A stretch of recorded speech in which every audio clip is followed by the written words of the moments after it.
Who is that man wearing those glasses right now? I don't recognize him. Can you identify yourself, please?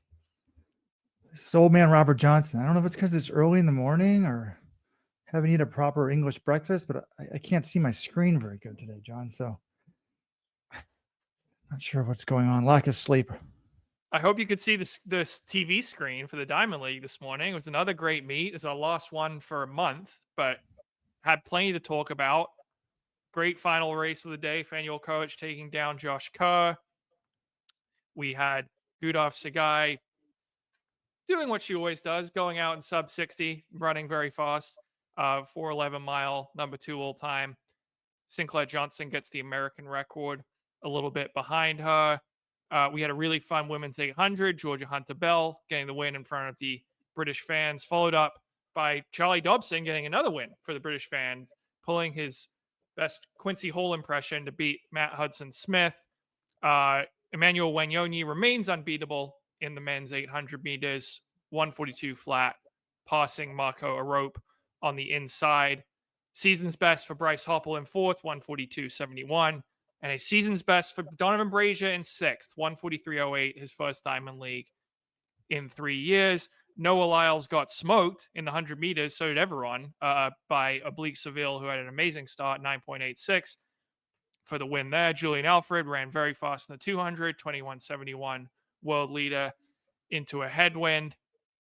Robert, am I missing anything else? I mean, this was fun. Gives us a lot to talk about today. Oh, yeah, and on Thursday, the marathon world record holder, Ruth Chepngetich, got provisionally suspended after testing positive for a masking agent. I think Robert may have some takes on that later in the episode as well. This is the Let'sRun.com live post-London Diamond League reaction show. It'll double as the Friday 15, even though it's on Saturday. So much to break down. Where do you want to begin, Robert?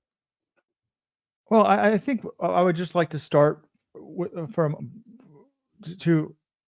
there we go. Been having technical difficulties. I'm glad you could see me, John. I couldn't see you, and I could hear you. But can we just appreciate for a moment what we had today? Like when Grand Slam track was announced, I always said there's nothing wrong with the Diamond League. It's an amazing product. It's just not popular. But we had 60,000 fans for a regular season track meet. We had stars galore. We had Olympic champion in the 100 versus the 200 champion in the 100. No Lyles versus Tobogo.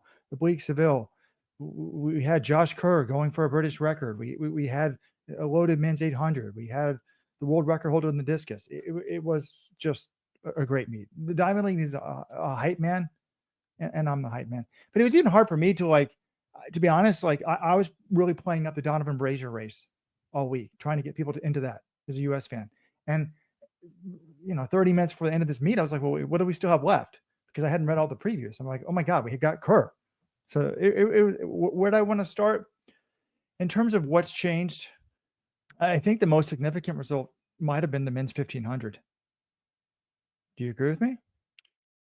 I think so, just because now we know, well, I guess the one question we'd have about Phanuel Koech that we're not going to get an answer to until September is how does he manage the rounds? Is he still going to be able to do this in his first major championship after 3 races? But yeah, we'd seen him race some decent guys when he won in Ostrava, when he was second behind Azzedine Habs in Paris. But we had not seen him step up and face one of the big contenders from previous years. And we saw at the Bowerman Mile a couple of weeks ago, Azzedine Habs shows up, but he is beaten back by Yared Nuguse. He's also beaten by Niels Laros. But he ran well, but he wasn't, dominating, crushing everyone. This race was different. This was Josh Kerr trying to run a British record, pacing slowed a little bit on the third lap. That was never really going to happen. But Kerr played this thing well. I was like, all right, he's right where he wants to be. He was trying to get to the lead, 200 to go, and Koech just beats him to the punch and destroyed him that last 100 meters. And I think if you're Josh Kerr, or if you're Yared Nuguse or Cole Hawker or Jakob Ingebrigtsen, you come away from that race thinking, there's a new guy in this event. He's a big talent. He's going to be dangerous. He's got the speed at the end of the race. Will he be there after 3 rounds? I don't know, but this guy's got the talent to win it all this year, I would say.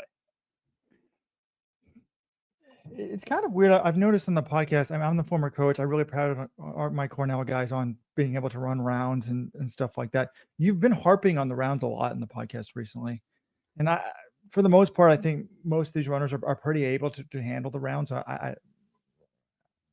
It's not an issue for me. I actually think for Koech, though, it's actually more of a valid concern than others because A, he's so young. B, he used to be an 800-meter runner.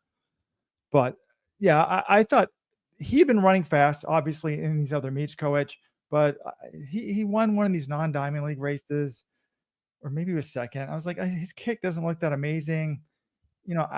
I'm glad that Kenya has a phenom, but I was thinking like, oh, he's probably a year. Well, we're not going to have a Worlds. He's probably 2 years away from really contending and being a factor with the big three or big four. After this one, I'm like, man, he looked good. I mean, Josh Kerr talked big about going for the British record. He went out hard and he just got beat. And then the gap between them and everybody else, was fairly large, right? I'm going to try to see if I can Yeah, pull I up. mean there was the fall by George Mills with 200 to go. It was a little hard to tell how much that affected things. The commentators who were in the stadium, Hannah England and Chris Dennis, seemed to suggest that Jake Whiteman, who wound up getting third, he was third, wound up getting fourth. They said he was thrown off a little bit by it. I'm not convinced that he's going to be that close anyway, but I don't think that helped having Mills go down with 200 to go and kind of throw everyone else off. But I think probably Koech and Co are going to be the class of the field either way. So I put the results up on the screen. Koech wins at 328.82. Half a second back is Josh Kerr, 329.37. No one else under 331. Yeah, there was the fall, 200 meters to go, as you said. But look at it's more often the order of finish. Nader, Whiteman, Thomas, Giles, Nordes, Adam Spencer, Wisconsin Badger, 332.88. I mean, I was watching this race with my 7-year-old son, Samuel Borrega, former indoor champion, 332.9. Ollie Hoare somehow keeps getting into these races. He was running aggressively early on in this race, but ends up 11th. Extremely. I don't know if he was affected by the fall. 334.03. Cam Myers was having a good one. He must have gone down in the fall with Mills because he runs 424. But, on the regular podcast, intern Tate was saying, "Oh, I think all these other fast guys are there. They're relevant," and I don't think they are. Like, I think we have the big four plus Koech plus Laros, and I'm not ruling out Whiteman from getting there, but I don't see that. I guess that's a lot of people, but this race was all about Koech taking down Kerr on home soil. But what I was saying was I was watching with my 7-year-old, and I told him beforehand, it's kind of fun to think about it. He walked in right before. I'm like, this is the big one. And I'm like, okay, this guy's going to probably win. And I pointed to Josh Kerr because he talked big about getting the British record. I mean, he's talking about being in shape right now. Or this guy could win. And I pointed to Koech and wearing his red Adidas kit. And my son's like, oh, the red guy's winning it. And then I said, oh, I don't think he is. And then at the end, he's like, I was right. So that was kind of fun. But I was watching Adam Spencer. These guys were single file, like 800 meters in. Like he was in the last place or next to last. I pointed to my son. I'm like, this guy's a really good runner. I'm like, they're all good. So it's kind of wild how deep and fast everybody in the world is. But Koech to me, I guess maybe some people are like, well, Rojo, you're finally convinced that what did he run this year? 327 guys for legit? Yes, I'm convinced. Yeah, I mean, I think obviously 327 shows that he's got quite good ability, but we've seen so many fast times, and doing that in a one-off Diamond League is a little different from doing it in an Olympic final type race. But yeah, Kerr had been the best 1500 guy in the last two Grand Slam track events. He was facing Nagus and Hawker, beat them in both of those, and now Koech has stepped up and beaten him. So yeah, I think you look at this race moving forward. Koech is, I mean, his PB is faster than Kerr's PB and Nagus's PB. He's going to be a factor, and it's fascinating because you've got another guy to add to the mix, and there is a bit of mystery about what is his ceiling and how is he going to handle the rounds.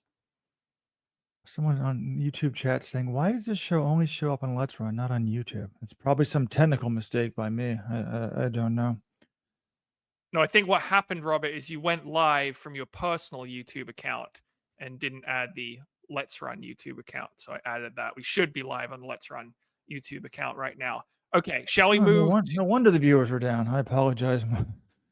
Yeah, shall we move to the other men's middle distance race, the 800, which was won by Phanuel Koech's training partner, Emmanuel Wanyoyi.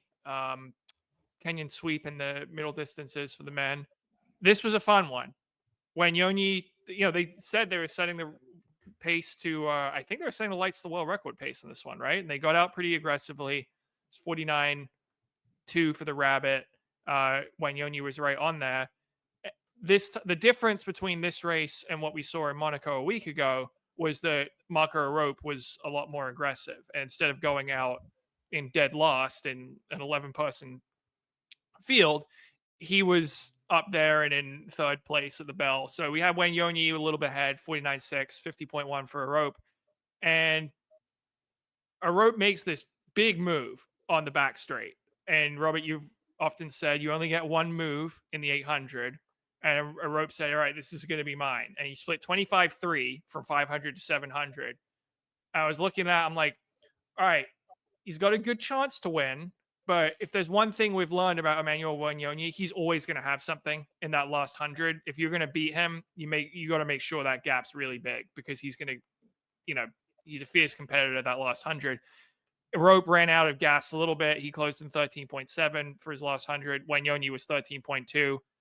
And feels like we have this every week in a Diamond League. Someone left the rail open and the winner comes in and gets the win on the rail. And again, with the usual caveat, obviously you're quite tired and at that point of the race, but we saw it with Atui beating Josh Hoey a few weeks ago in an 800. We saw it with Niels Laros getting Yard and Goose. We saw it again today. Wanyonyi just rides the rail, sneaks in, gets the win over Rope 142 flat to 142.22. He remains the best in the world right now in the 800 meters. Sorry, I was updating the results page for the viewers. Waking up early in the West Coast. You can always go to Let's Run, find all the results with one click, not 40 clicks. Yeah, what you said about Wanyonyi always having something in the last 100 is amazing. Like, this was a fun race. Like, I like seeing, just to see Brazier back was exciting. And then he had to share a lane. I mean, that's how much the events changed. Last time, he was in these things, he was getting his own lane, he's sharing a lane.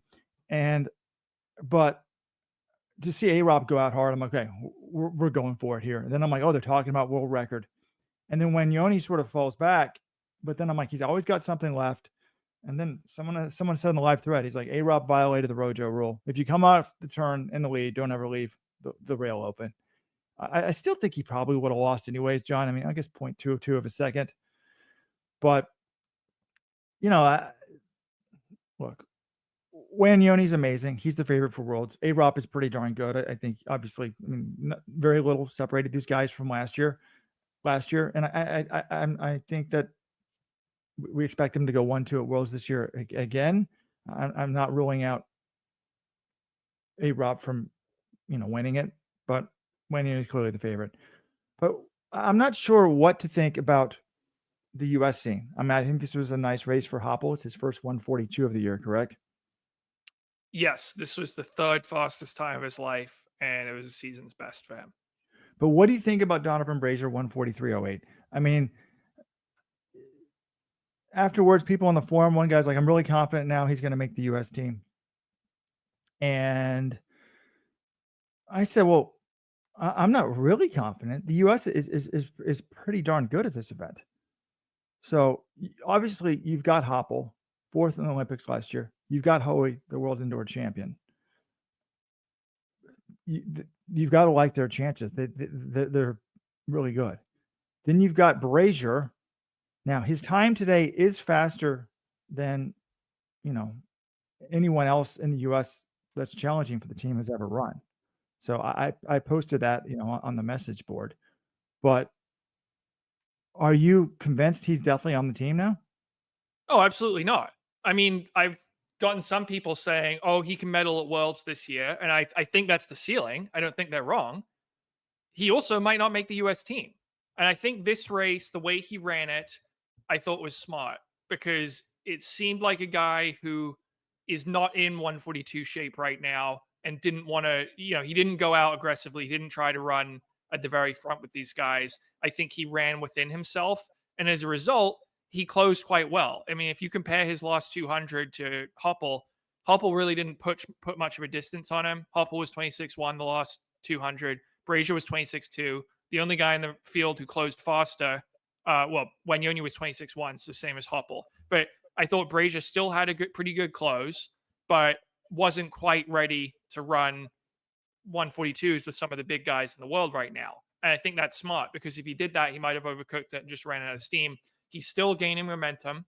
And if he runs the race ran today in the US final, does that get him on the team? I think probably, but I'm not ruling out that Brandon Miller can run 142, and I'm not ruling out that Jonah Koech can run 142. So it's going to be really, really fun, I think. And this was another good positive step forward for Brazier.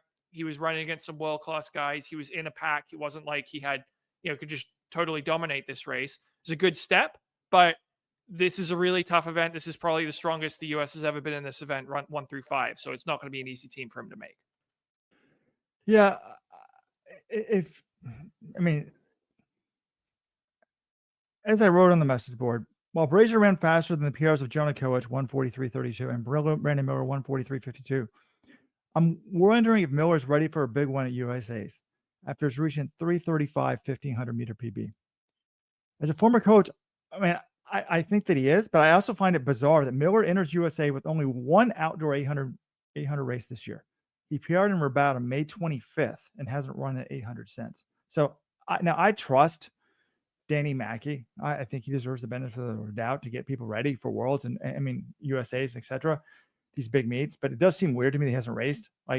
But if you're a Brazier fan, my concern was it didn't like he looked. I don't want to say strained, but it didn't look like he could go a lot faster. Like he was kind of in the back early on and just sort of this looked like about as fast as he could run, right, John? Like time trial right now, like yes, yeah, agreed. And I guess other guys have never even run this fast their entire life, but I'm not ruling it out. I mean, last year was quite, it was quite difficult to make the U.S. team. Josh Hoey was fourth.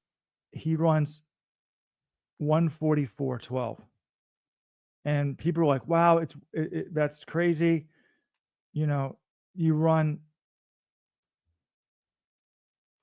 almost run in the 143s and you don't make the team. And someone had shout out to the 1984 US Olympic trial was actually a little faster. It was like 144 flat, didn't make the team. So as good as last year was, you go back 40 years ago and it was just as good, if not better. But this year, I think it's even at another level. You could almost run 143 and not make the team. And it wouldn't stun me if somebody ran 142 hot if they were running a time trial, because I think Hoey's just going to go out and push this pace. It wouldn't stun me. Would it shock you, John, if somebody ran 142.9 and didn't make the team? No. I mean, think about who we've got in the race. We've got the reigning world champion Josh Hoey indoors. Sorry, reigning world indoor champion. We've got the 2024 world indoor champion Bryce Hoppel, who was fourth at the Olympics in 141, and we've got Donavan Brazier, who was an outdoor world champion from 2019, and just ran his fastest time in 6 years. And Brandon Miller and Jonah Koech, they're not chopped liver either. I think to be on this team, you're either going to have to, it's going to be the 3 world champions, or you're going to have to run fast enough to beat one of them. And all those guys have been running well this year. So, yeah, I think it's going to be fast, like you said, with Hoey pushing the pace. I find it hard to see 3 guys beating Josh Hoey with his fitness and his style of running, but everyone, and I think Hoppel will be on the team just because he makes teams, but I don't know. Am I saying any of these guys is a lock? The one I feel most confident about is Hoey right now, which is kind of amazing because he's never made a U.S. outdoor team. Correct. Hoey's a lock for me. And then I don't have a lock after that. Yeah, which I mean, it sounds insulting to Bryce Hoppel, given he so often makes these teams. He's the American record holder. It was fourth in the Olympics, but I just I, don't know if I can call him a lock Hoppel right now, deserves to given how. probably. I'm just I'm into coaching matters, and I think Brandon Miller might be ready for a big one, and then Brazier's back, but God, it would have to be a really big one for Miller. Anyways, it's going to be a great. It is a great. We always say the men's 1500 is so exciting because there's tactics and there's time to talk about it and analyze it, but they're not separated. I mean, in the women's running, you got such a huge gap. But let's go to some of these women's races, John. The women's 800 and 1500 were interesting. Which one do you want to take first? I want to start with the women's mile. I mean, okay, then let me start it. Let me hold it off here. Okay, all right. I'm bracing for Rojo's rant against Gudaf Tsegay's pacing strategy. People have asked for. Members of Parliament in Kenya have asked for my apology when I asked Ruth Chepngetich what would she say to people who think her time was too good to be true. I'm going to ask the people of Ethiopia for an apology. Like, as a former coach, it insults me to see your mid-distance runners and distance runners run so stupidly in almost every meet. I can't imagine that we have people this talented and this great at running this stupidly. And look, everyone joining the live stream numbers are going up. A lot of people on the West Coast are waking up. You missed a great Diamond League meet. Lots of big names, stars. We're breaking it down for you live, special live edition of the Let'sRun.com Track Talk podcast. Normally, the end of the week show is for our supporters club only. If you want this as a podcast, join the supporters club today, Let'sRun.com/subscribe. But it's a mile race. Gudaf Tsegay goes out in they have rabbits. She goes out in 59:33. No, 93, 59:93. Oh, okay. So then I lied in the forum. I apologize. I have a slight see. That's why I'm wearing these glasses today. I'm having trouble seeing for some reason. 93. I really thought it was 33. And then she goes, and the crazy thing was, Burke Hylam, the 19-year-old who has a 3:53 1500 meter PB, goes right with her. And I'm just like, how can these people be this poorly coached? Like, first of all, John, do you know, is Burke Hylam coached by Tsegay? Do they have the same coach? Chris Dennis, I think, suggested that they're training partners. I'm not 100% on that. Okay. Because I couldn't understand why you would go with Tsegay. And if I was coaching Burke Hylam, who's a youngster, super talented, the one advice I would give her is, whatever you do in this race, do not follow Gudaf Tsegay. She's one of the world's fastest runners in history, but she runs like an idiot. Do not run with her. I would say, if I was coaching her, my advice would be like, here's Jessica Hull. She runs smart every race. Run with Jessica, and you will have your best bet. Anyways, they got in 59:33. On the BBC broadcast, Steve Cram was going nuts. He got it wrong, but he said 1,000 meters into the race. And Tsegay, I can tell you one thing. She's not going to be at the front at the end of this race if she even finishes. Now, she did rally and win this race, but she goes 59:33, 2:03:45, 3:07:98, and then still holds on somehow for the second fastest mile ever run, except for, Faith Kipyegon, 4:11:89. Remarkable run. I mean, she's a remarkable talent, but this was just so stupid. And then the poor Hylam girl fades all the way to 10th place and runs 4:19. So I guess I just couldn't believe the tactics. It was a good performance. Jessica Hull catches up to her mid-race, and I thought that she would destroy her. But I mean, John, 4:11 miles is pretty damn good. It's very fast. You say you can't believe the tactics. I can 100% believe it. This is how Gudaf Tsegay runs. She's been doing this for a decade. She goes out, for some reason, she just goes out in 60 flat or 60. It used to be 61 when she was slower. Now it's 60 flat or 59 all the time when she's trying to run fast. For some reason, either she cannot control her pace, she has no internal clock, or she thinks the best way to run her fastest time possible is by going out in like 59 or 60 low and then just trying to hang on. And it's not. Like, these are her splits.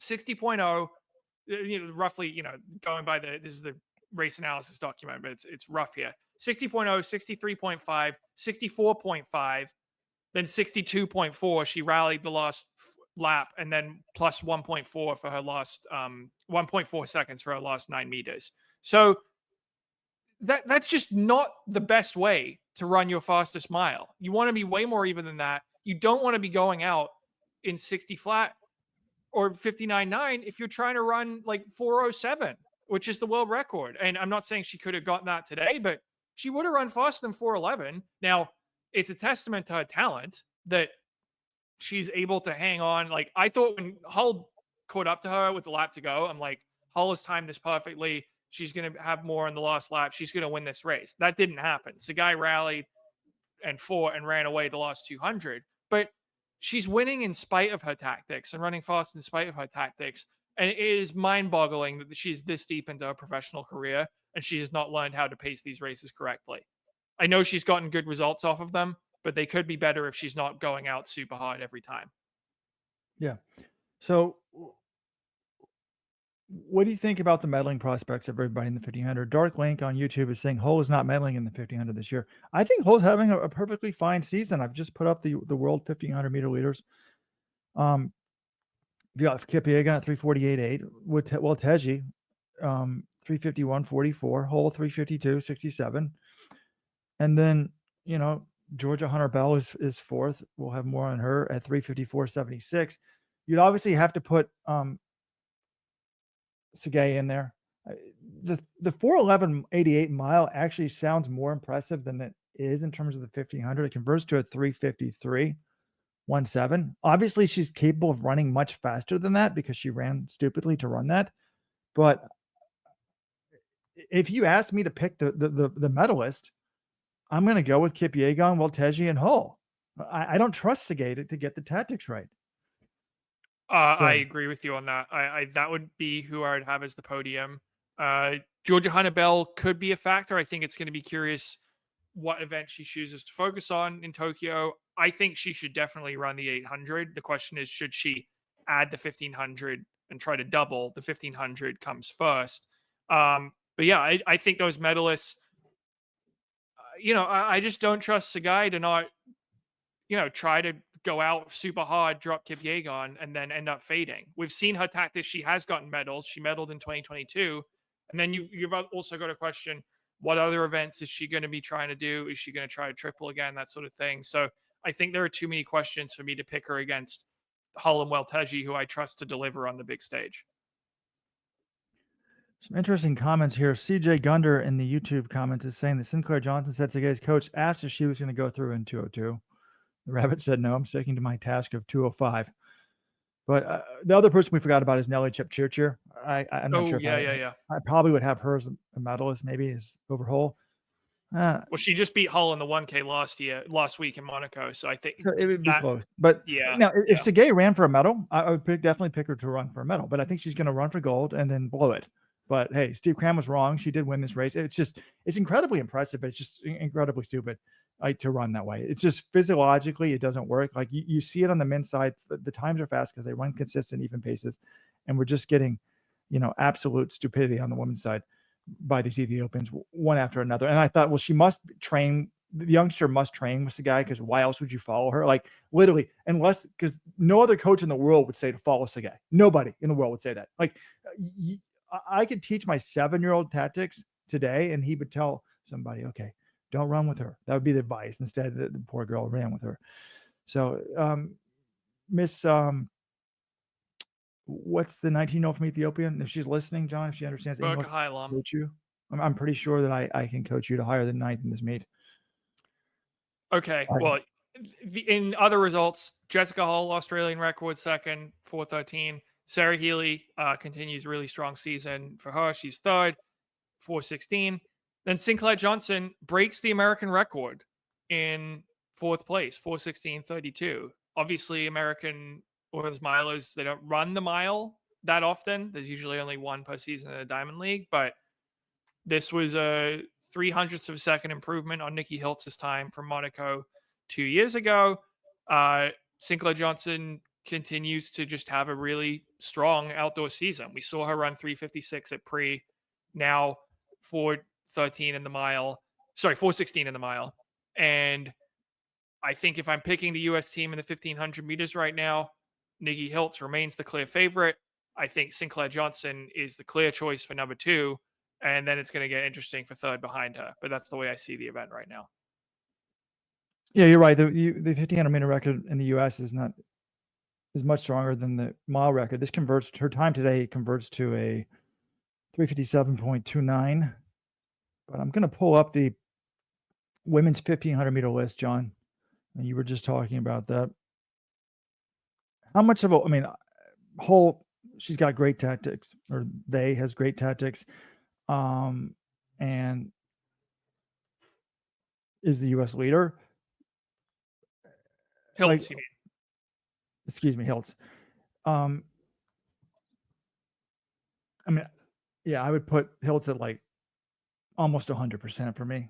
I don't see a scenario where Hiltz really gets beaten, honestly, because they've got the strength to run 3:55 and they've also got the best kick. So, I mean, maybe Johnson's running really well, but I think Hiltz has won 5 straight U.S. titles between indoors and outdoors. They're just going to be the favorite until someone. Yeah, the only way Nikki doesn't make the team is if Nikki is sick. But I have Sinclaire on the team, but it's nowhere close to like the same percentage. Like, I mean, I don't even know what percentages I would put that at. Probably like, when you got her at 3:56.91, Emily McKay 3:57.91, Heather McLean. So, right. I think the battle, for third, it's probably going to come down to the 2 other women who are breaking 4 this year, who are the 2 former New Balance Boston teammates who both left about a month ago, Emily McKay and Heather McLean. And McKay is the number 3 right now at 3:57. And then McLean, her season's best is 3:59 from indoors. She was a good deal back of McKay at the pre-classic, about 2.5 seconds when they raced. So I give the slight edge to McKay, but I also wouldn't totally rule out. I mean, the woman I've got my eye on is Maggie Congdon from NAU. She ran 4:02 last year at the Olympic trials as a bid set forward. She just ran 1:58 and beat Emily McKay last week at the Sound Running Meet. That was the 800, obviously, but I think if you're looking for someone who might make a leap and maybe be the surprise third placer, I think she could be it. That's how I see this event right now. Okay, I got to push back against one of these people listening live. Thank you for listening live. Well, Jinx Jenkins says Tsegay ran the second fastest mile ever and won the race. What the heck do you want? Run slower? If she went out slower, she probably doesn't run that fast. Again, the second fastest time ever. You don't know coaching. That's not true. What I want, it's very simple. If you're going to go out in 3:08, I want you to run the first lap no faster than 62 seconds. Then you can hit 2:05, and then you can hit 3:08. I mean, she was 2:07, 3:07.98. So go 62, 2:05, 3:07.98, and I promise you she runs faster, significantly faster if she does it that way.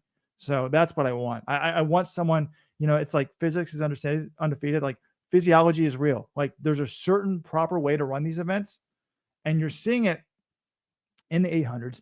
In the men's side, when they used to blast out the first 200, really slow down in the third 200, and then try to rally. Like, it's much more even paced. The more even you run, the better you run.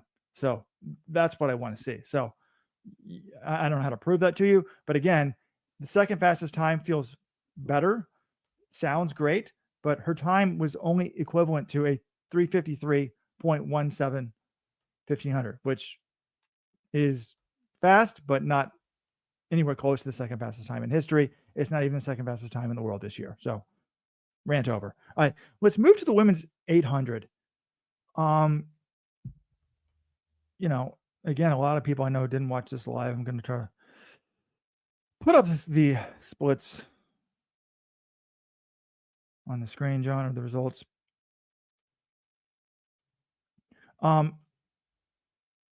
for some reason, and I'm talking about that you want the more even paces, and this is the perfect segue. I don't understand why they keep wanting these super fast splits. Like, what was the 400 split? It was like 56 low, and they said that's what they wanted. And I'm like, you shouldn't. In my mind, you shouldn't go out in 56 low unless you're hoping to run 154. I just thought it was aggressive. But as they were running in this race, you had Shafika Maloney, who was the fourth placer in the Olympics. But I was thinking to myself, there's no way to prove this. Is this where Georgia Hunter Bell just wrecks everybody? And she did. Impressive. Dominant victory. 156.74. So they had a much slower second lap.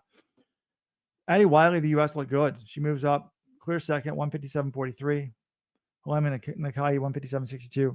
Hollingsworth, Maloney, not a good race, 158.47 for fifth. Jimmy Reiki, sixth. Laura Muir, terrible, 2 flat, 95 and 10th. Only like her second race of the year. But this was all about Georgia Hunter Bell for me. Like at the Philadelphia Grand Slam meet, I had a long conversation with her, and she just talked a lot about the 8, and she talked about how she might run the 800 at Worlds. I was like, "Oh, you're going to double?" She's like, "Well, I might just run that." I was like, "This was a woman that medaled in the 1500 at the Olympics last year. Why would she run just the 8? Like, that seemed weird to me." And then I don't know if it's her coach. I mean, obviously her coach is his work coach, Keely Hodgson, to great success, realizes how talented she's at the 8. Or I guess that was her event growing up, or she just has a love for the 8. But you saw in this race today, like, that's not a crazy idea. Like, you put her in the 1500. I don't really see any scenario when she wins the gold medal. You put her in the 800. Is it crazy to think she easily could win? Not easily, but gold's a real possibility, right, John? Athing MU, 100%, because there Kelly are questions. Hutchinson. Mary Moraa hasn't been in form. Athing MU hasn't been in form. Might not even make the U.S. team. And Keely Hodgkinson hasn't raced since the Olympics. So put all that together. Georgia Hunter Bell ran 156.74 today. That's only a 10th off the world lead. Like, she's going to be right there with Daguma and Sigodiso, who've been the other two best in the world this outdoor season. And I think, she'll probably be privy to what kind of shape Keely's in, and how realistic it is that she's going to beat Keely at the World Championships, because they're training partners. But yeah, in terms of like which event does she's not beating Kipyegon in 1500, not happening. So this is the event that she has the best chance at gold at, and I think she likes running it. And she's got a gift for, I think, measuring her effort. You'll see she's very patient. She does not panic in these races. It happened in Philadelphia where she won by a hair, and it happened again today where 150 meters to go, she's sort of on the inside. She's behind Nakai and Riki, and you're wondering, like, oh, has she misjudged this? Has she moved? No, she judged it perfectly, got around the last 100 meters, and ended up powering to the victory. I think she just knows really well how to race these things. So I'm sorry, she got second in Philadelphia. I forgot about that. She almost won that one, I think, because she kind of got bumped up in some traffic. If you're wondering about the schedule, the double is definitely doable. The 1500 is first. That's on September 13th, 14th, and 16th. The 800 would be 18th, 19th, and 21. So I think she's definitely at this point running the 8. At least as part of, double. Yeah, and what I would say, the other woman I was watching closely in this one was Addie Wiley, because she is the U.S. leader this year, and I think after this race, I'm definitely calling her the favorite for the U.S. championships. And what I liked from her in this race was the patience. I think maybe we'll get to it in a second. She did not go out like right on the front with this aggressive pace, which I think was the right decision given how fast the race went out. And the last 200 meters, she was kind of in a tough spot, unfortunately. Like, she was right behind Hunter Bell, and I think if she just stayed in that spot and used the same gap that Hunter Bell did with 120 to go, she would have been closer. Unfortunately, the problem for Wiley was Shafiqua Maloney was to her right and kind of in front of her, and was really struggling that last 200, and there was just really no way for her to get around her. So she essentially, with like as they're coming off the final turn, she's just like, okay, I have to pass her at some point, and she didn't want the leaders to get ahead of her, so she ends up going wide around Maloney. Hunter Bell waited just maybe a second or two more and actually found the gap, and that allowed her to run a little bit extra distance. So I don't think it was a tactically perfect race by Wiley, but I think this shows you how good she can be when she's just a bit more patient. She saves something for that last 100. And yeah, I get why she made the move to go around Maloney, because at some point you just have to say, all right, I need to pass you. But this was an improvement, and I think she has shown her fitness wise, she's the woman to beat for me at USA's right now. Yes, I mean, remember she ran the American record in the 1,000 in Monaco last week, 2:30.71. Just her last two races have been quite good, second in back-to-back Diamond Leagues. Whereas early in the year, she was running, fairly fast, 158, 157, 158 in the Diamond League, but she was only fifth, third, and seventh. She was also only sixth in the Grand Slam Philly 800. To me, the most impressive aspect was her. I don't necessarily trust her tactics and her. You see a lot of these women's 800 runners like Michaela Rose of LSU. They just really get it wrong, and they're fading so badly in the last 100.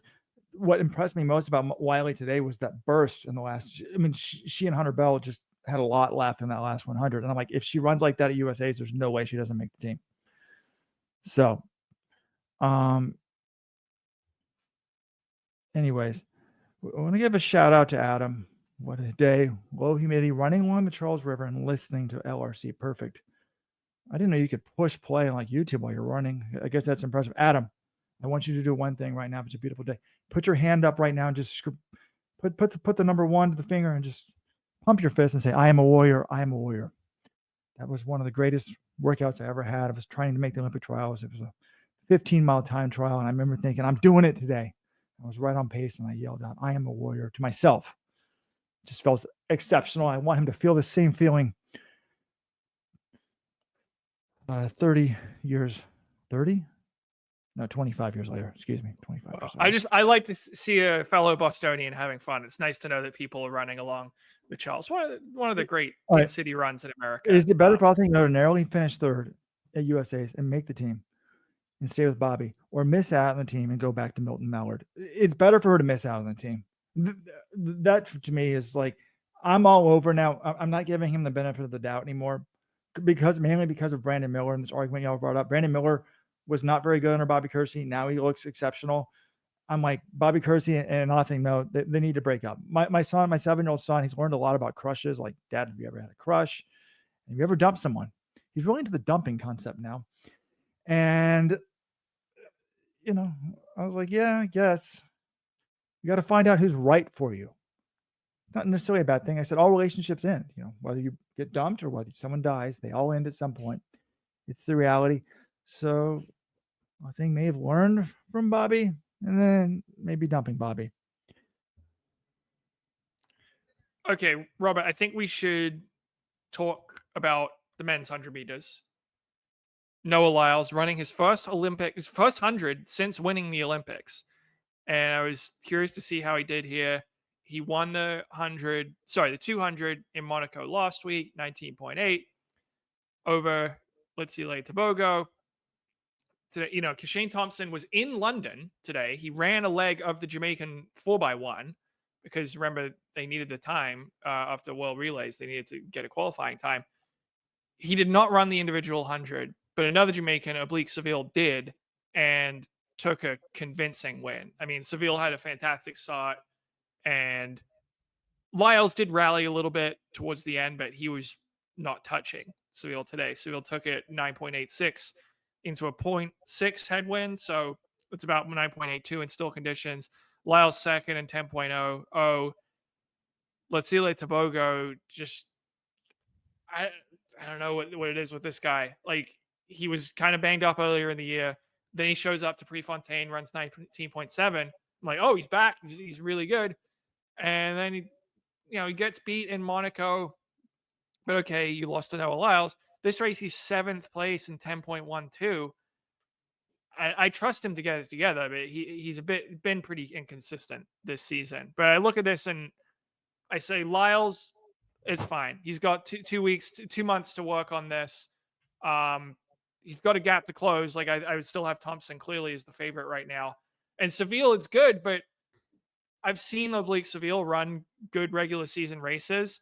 And the issue for him is always putting together his best race in the championship final. The last 3 years, he was fourth at Worlds 23, fourth at Worlds in 22, and eighth at the Olympics last year.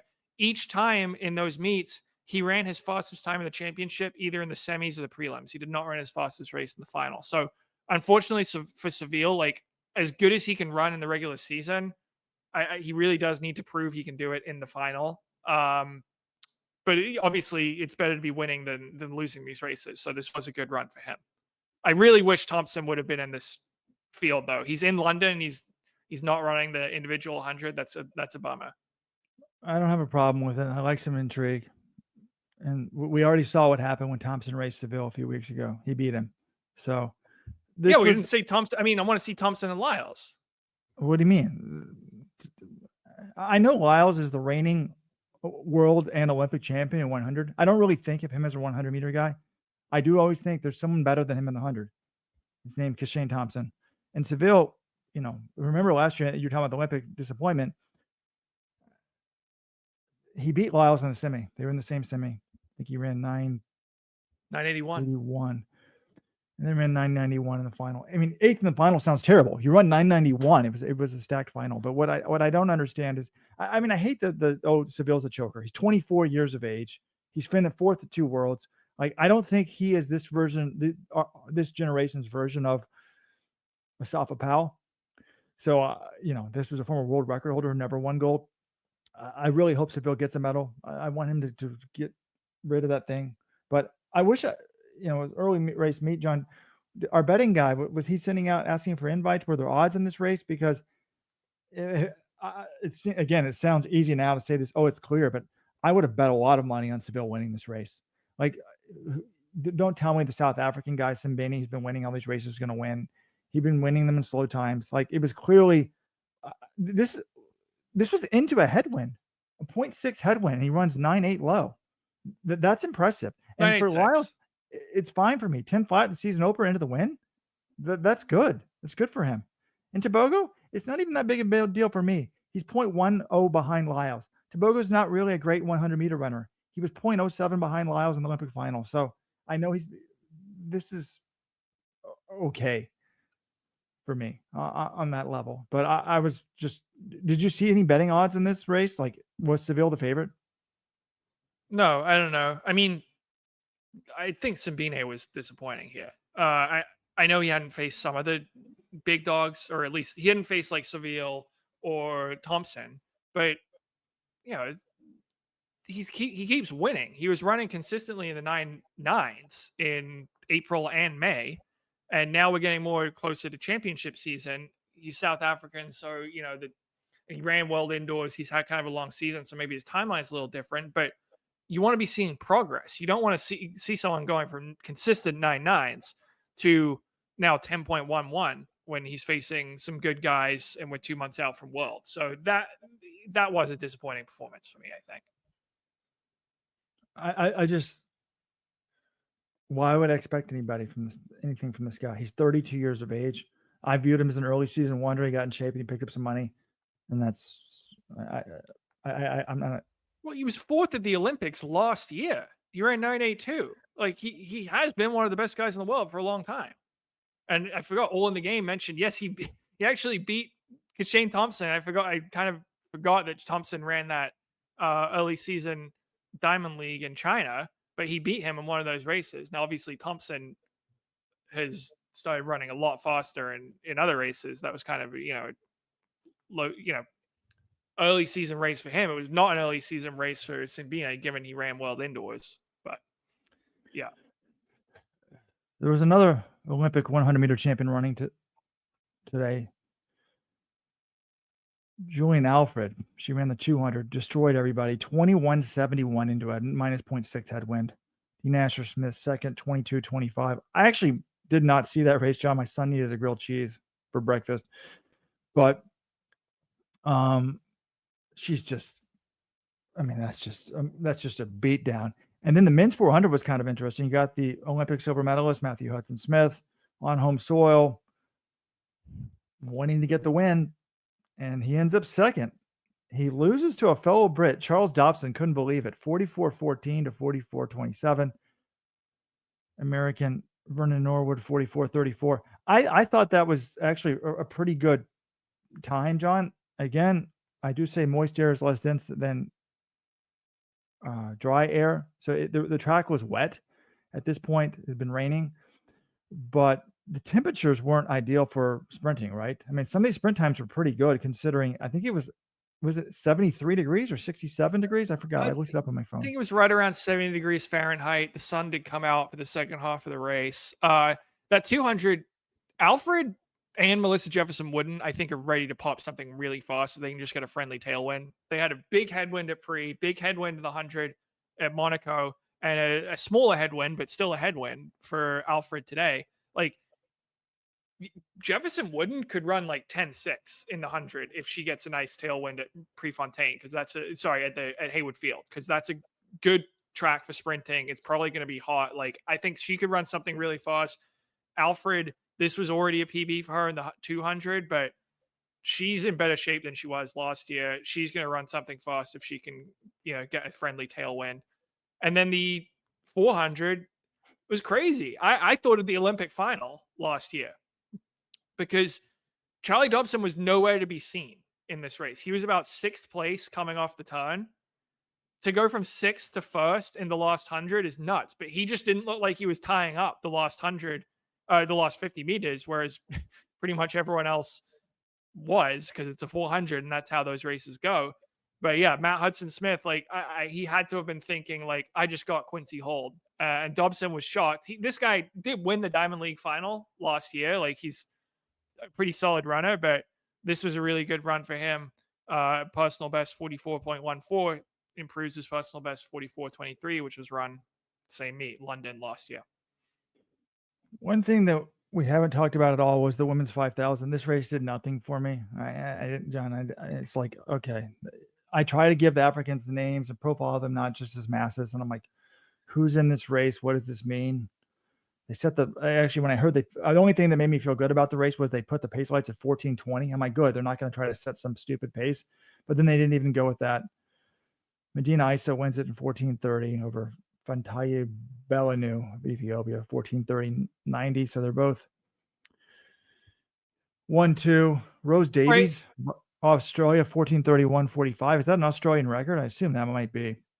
It crushed her own Australian record by 9 seconds she set earlier this year. Yeah, Robert, I agree with you.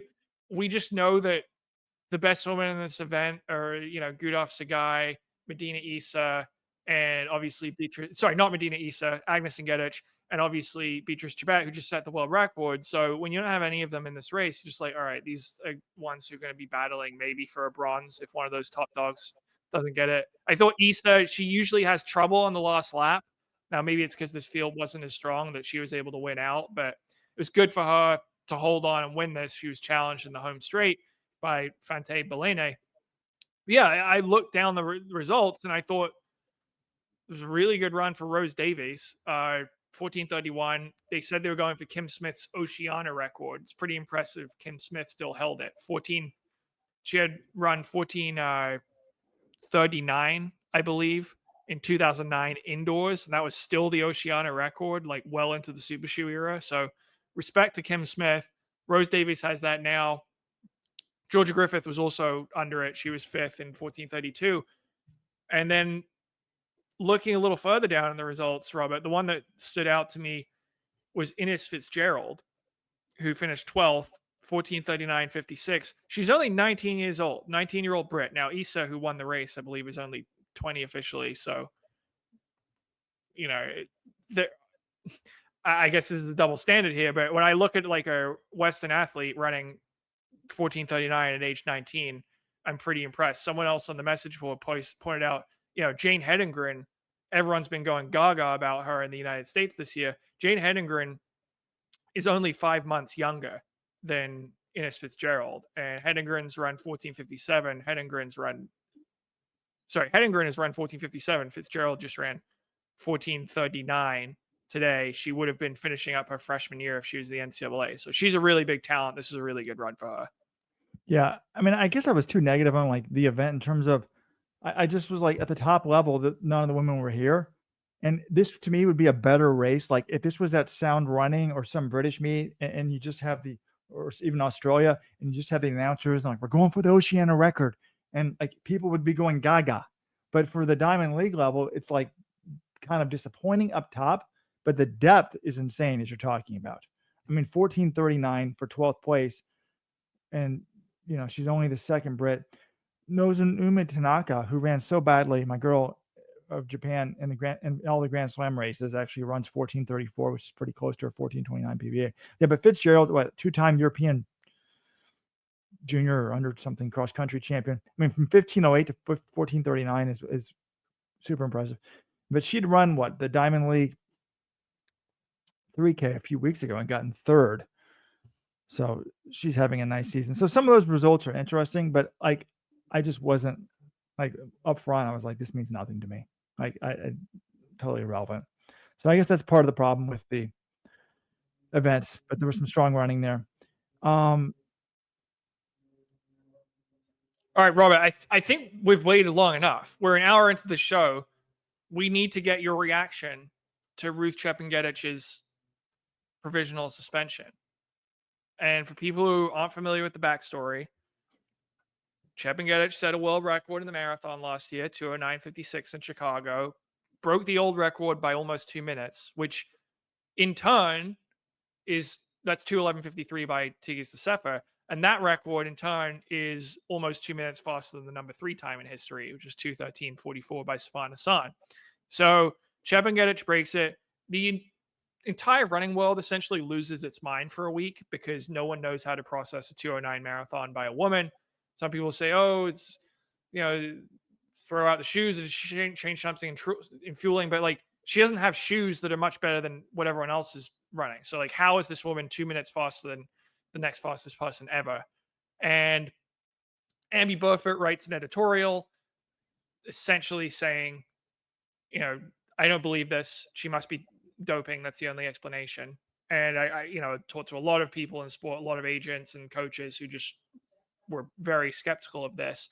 And then the most surreal part of this entire thing was what happened 3 days after the race on the floor of Kenyan Parliament, where just a string of 13 Kenyan politicians make speeches complaining that Robert Johnson, how dare you have the temerity to ask Ruth Chepngetich in the post-race press conference how she would respond to someone who would wonder, hey, could this only have been accomplished through the aid of performance-enhancing drugs? Because this time is so much faster than anyone else I've ever seen. She is Kenyan, and Kenya is in the midst of a massive doping problem. You weren't accusing her of doping, but I think it was a perfectly legitimate question. The Kenyan MPs did not appreciate you going after their girl. And now, a few months afterwards, in March 2025, she tests positive for HCTZ, which is a diuretic, can be used as a masking agent. She's been provisionally suspended and is staring at a 2-year ban if convicted. Robert, your reaction to all of this news? Well, I think it's sad for the fans of the sport. Someone sent me is interviewing me via email, a journalist, and they said, do you want an apology from the members of Kenyan Parliament? I said, no. Actually, the way I see it, I was doing my job. John says I didn't accuse her, but I did use the third-handed. What would you say if someone said it was too good to be true? I mean, I guess I could have flat out said, a lot of people think this is too good to be true, including me. But I did the same thing with Regina Jacobs 23 years ago. I said, Tim Layden says thinks you pulled out of the Olympics because of the EPO test. How would you respond to that? But I was doing my simple job, wasn't accusing her, just asking her a basic question, giving her an opportunity to get ahead of it because I knew there'd be skeptics. I was actually surprised by how much skepticism there was. But I was doing my job, and these members of Parliament were doing their job, just grandstanding. What I want to see is an apology from Chepngetich and from her agent, Federica Rosa. Like, enough is enough. Like, how often do we have to be put up with this stuff? She better have a good excuse. If she has an excuse, I want to hear it now. I don't want to wait. I mean, I do think everyone has, obviously the right to, in a sense, and people say, oh, you defended Shelby Houlihan. But look, the thing that was most suspicious to me, and we'll talk about this much, much more on a regular podcast on Monday or Tuesday, is she claims she was self-coached to 209. Give me a break. Like, that was the part that was the most shady aspect. But what I want it all to make sense. I want to know the whole story. I would love her to know. John, is it only a 2-year ban for an asking agent? That's the standard sanction, yes. Yeah, I wish it was a 4-year ban, and then she could somehow plead and get 2 years if she was cooperative. I want to know it all. Like, are we implying that all her other times were clean and she only recently got on drugs? Like, I just would like to know it all. But But we we got to know that never remember, happens. Anyone who gets caught, no one ever admits to doping and tells you how it happened. They that never happens with these cases, and I Robert. think we try to justify, well, if they're running, it does make sense. If you can run a 1350, it's not that much of a stretch to see someone running a 209. But what was a stretch, I guess, was, I mean, like her first half time split in Chicago of 64-16, I think. That's the fastest half marathon ever run in the US. And she kept going for another half. Well, So, what didn't John, make sense to me John, was you why have she totally would different memory. improve by Were we 4 all thinking minutes. she's definitely dirty? Like, were we just like, I mean, to go back and listen to the podcast. Did we say she's definitely dirty? No, we didn't, right? We somehow tried to come up with a reason why we believe it. And I think people are like, I'm done with the sport. I'm not done with the sport. We keep somehow buying in. And the reaction is different. I mean, Barry Bonds was just feted at a San Francisco Giants game with a standing ovation. He cheated, and no one seems to care. Now, a lot of people think he was already one of the greatest hitters ever, and then went to steroids late in his career, and then got the power. In running, you don't get the same benefit of the doubt. I don't think you should. But John, like, how high was the skepticism level at the time? I think the skepticism was quite high, but you can't just come out on a podcast after a race and say, "Oh, she's definitely doping, has to be cheating." Like this, Maybe we should. Maybe we should.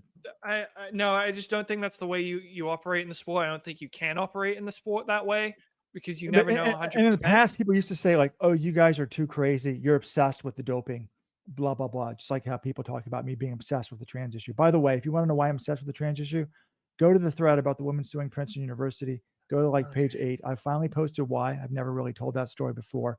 But like, Robert's obsessed. I'm tired of being told I'm obsessed. They're the ones that made it about me. Same thing with members of Kenyan Parliament. They made it about me, and I just responded.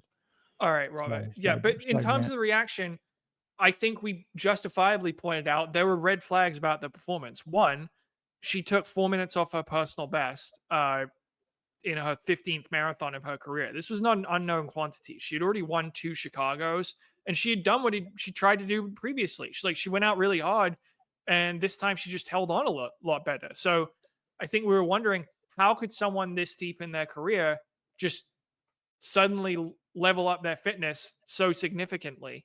That was certainly a red flag.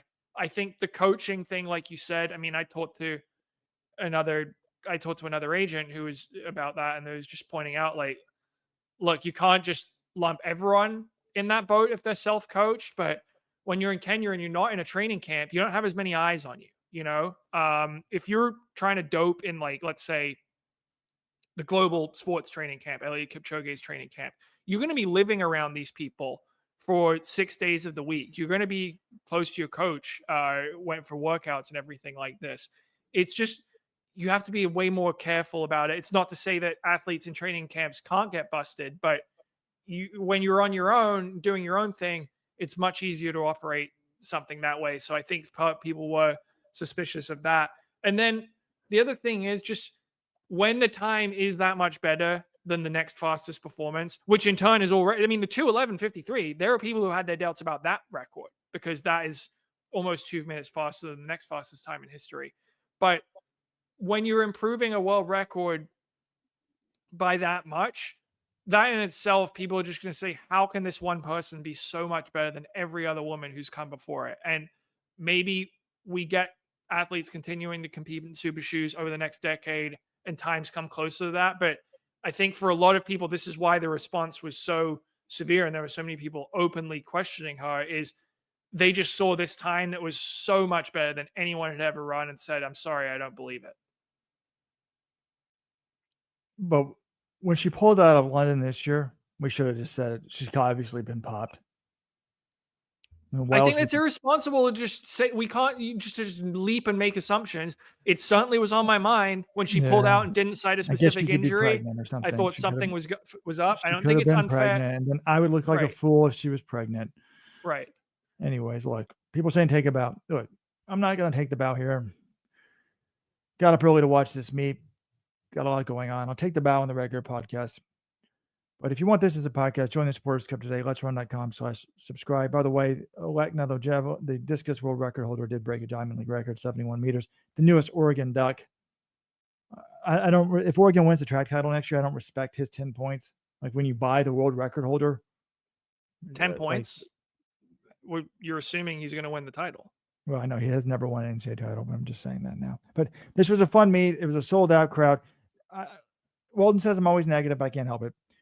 John, do you feel like the atmosphere, though, even though there's 60,000 people, isn't necessarily as good as you get at some of these like smaller European stadiums when there's like maybe only 12 to 15,000, but they're clapping and they're right on top of the track?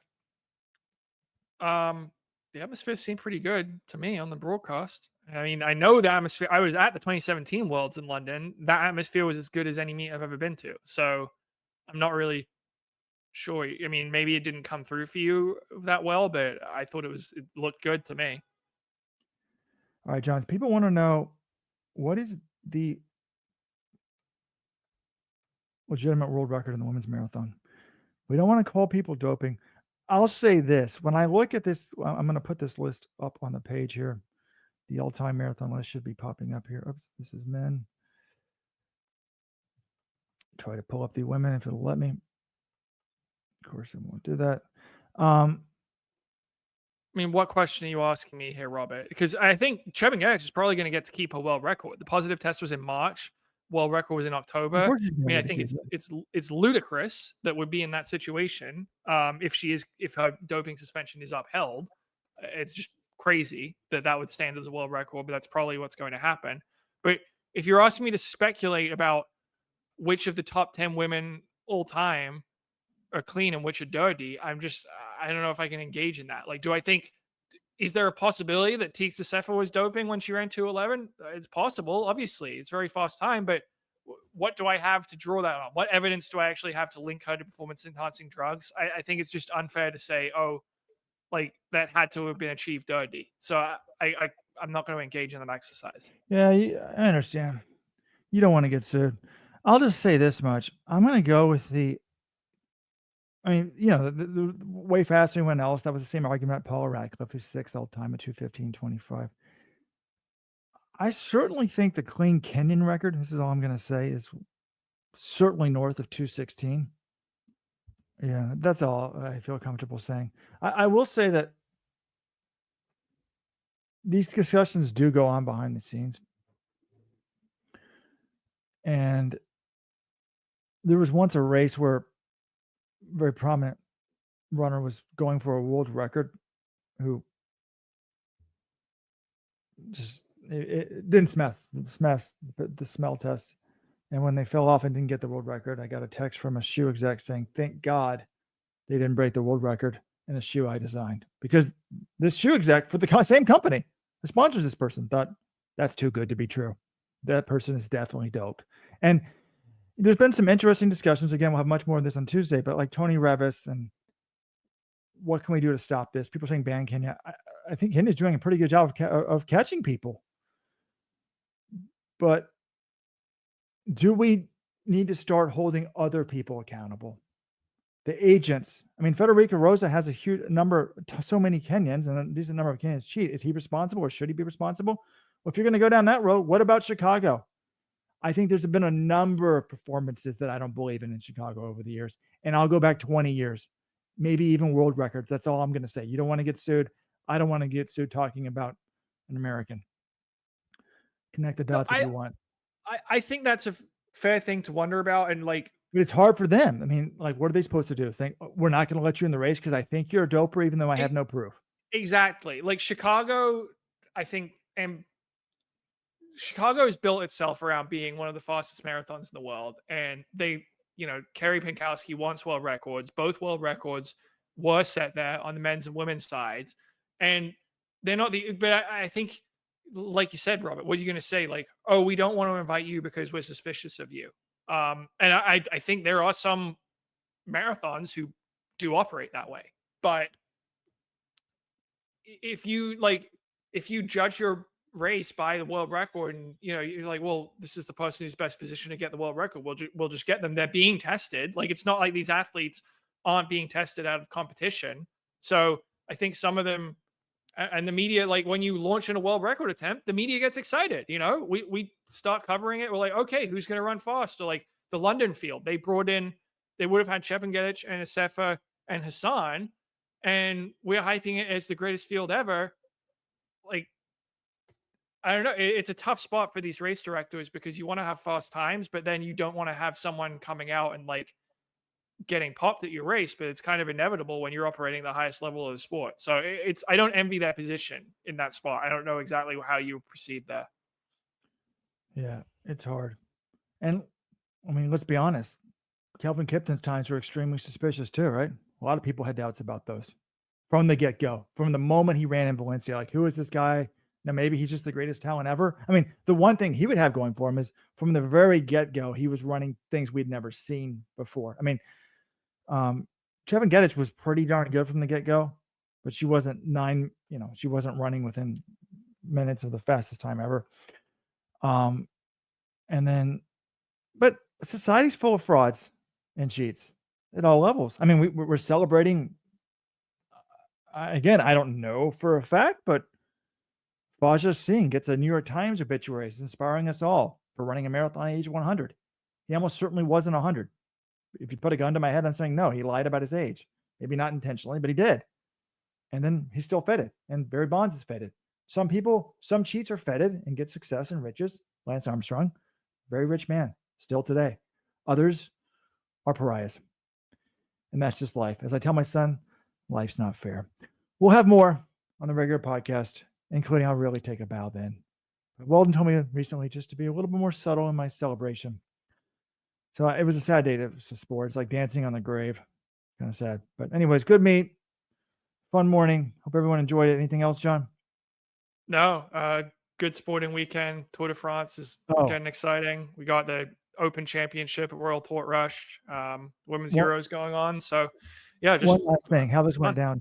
John's on the email list from the doping authorities. He gets a press release. He's like, calls me up a meeting. I said, Robert, you're not going to guess who's been positive. And I recorded myself going through my mental main, but again, I was kind of caught off guard, and my brain is not as sharp as it used to be. I was like, I need to go listen to that again, John, who I was thinking.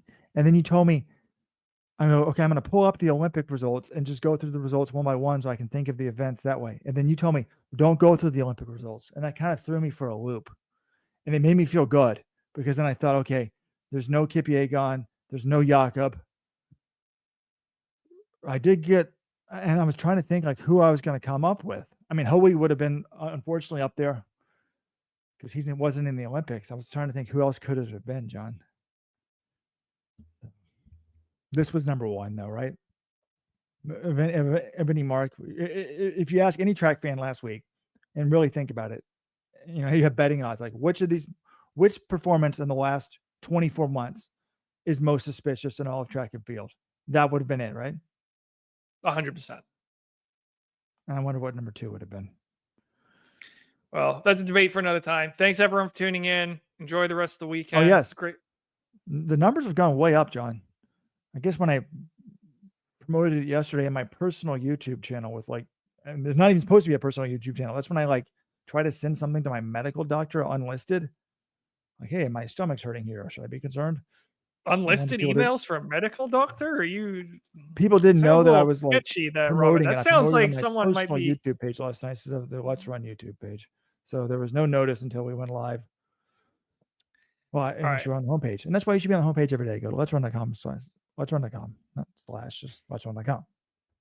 Okay. Have a great weekend, everyone. So long.